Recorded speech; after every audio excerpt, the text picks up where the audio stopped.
और देश में कोरोना की जो तीसरी लहर है उसका डर सरकार से लेकर आम आदमी हर किसी को परेशान कर रहा है। ऊपर से कोरोना के नए वेरिएंट की बात करें, ओमिक्रॉन ने चिंताओं को और बढ़ा दिया हम सबकी। और अब कोरोना का ये डर यूपी चुनावों पर असर डाल सकता है, क्योंकि कोरोना और चुनावों की इसी चिंता पर गुरुवार को इलाहाबाद हाईकोर्ट ने टिप्पणी की है। कोर्ट ने चुनाव आयोग को और प्रधानमंत्री को सुझाव दिया कि कोरोना की तीसरी लहर को देखते हुए चुनावों को टाला जाए। कोर्ट ने खासकर रैलियों को, जनसभाओं में जुट रही भारी भीड़ पर अपनी चिंता को प्रकट किया और दूसरी लहर का उदाहरण भी दे दिया। कोर्ट कह रहा था कि इन चुनावों को टालने पर विचार करें, क्योंकि जान है तो ही जहान है। एक रिपोर्ट।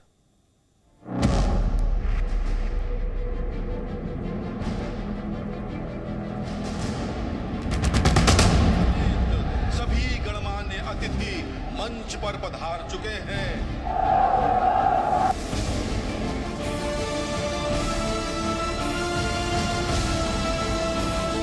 दुनिया भर में ओमिक्रॉन का संक्रमण तेजी से फैल रहा है।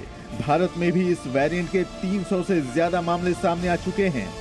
देश में तीसरी लहर का अंदेशा ऐसे समय में जताया जा रहा है जब देश के सबसे बड़े राज्य समेत 5 राज्यों में विधानसभा चुनाव होने वाले हैं।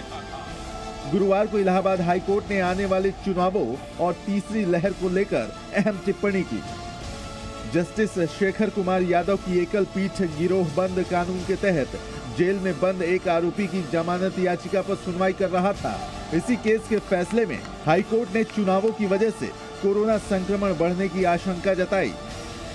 अदालत ने कहा कि चुनाव प्रचार के दौरान हो रही रैलियों और उनमें इकट्ठा हो रही भीड़ एक बड़ी चिंता है, जो तीसरी लहर का कारण बन सकती है। हाईकोर्ट ने कहा कि ग्राम पंचायत के चुनाव और बंगाल विधानसभा चुनाव ने लोगों को काफी संक्रमित किया, जिससे लोग मौत के मुंह में गए। जस्टिस शेखर कुमार यादव ने कहा कि उत्तर प्रदेश विधानसभा का चुनाव निकट है, जिसके लिए सभी पार्टियां रैली, सभाएं आदि कर लाखों की भीड़ जुटा रही हैं। जहां पर किसी भी प्रकार से कोरोना प्रोटोकॉल का पालन करना संभव नहीं है और इसे समय रहते नहीं रोका गया तो परिणाम दूसरी लहर से कहीं अधिक भयावह होगा।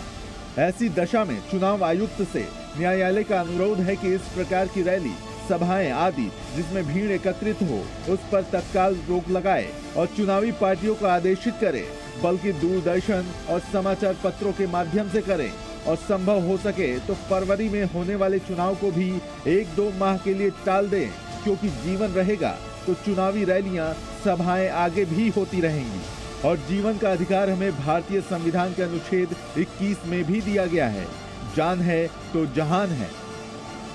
इसके साथ ही कोर्ट ने प्रधानमंत्री के मुफ्त वैक्सीनेशन कार्यक्रम की प्रशंसा की और कहा कि मुफ्त टीकाकरण का जो अभियान चलाया गया वो तारीफ के काबिल है। अब देखना है कि कोर्ट के इस अनुरोध को लेकर सरकार का क्या रुख होता है, ये तो आने वाले समय में पता चलेगा। ब्यूरो रिपोर्ट, जी मीडिया।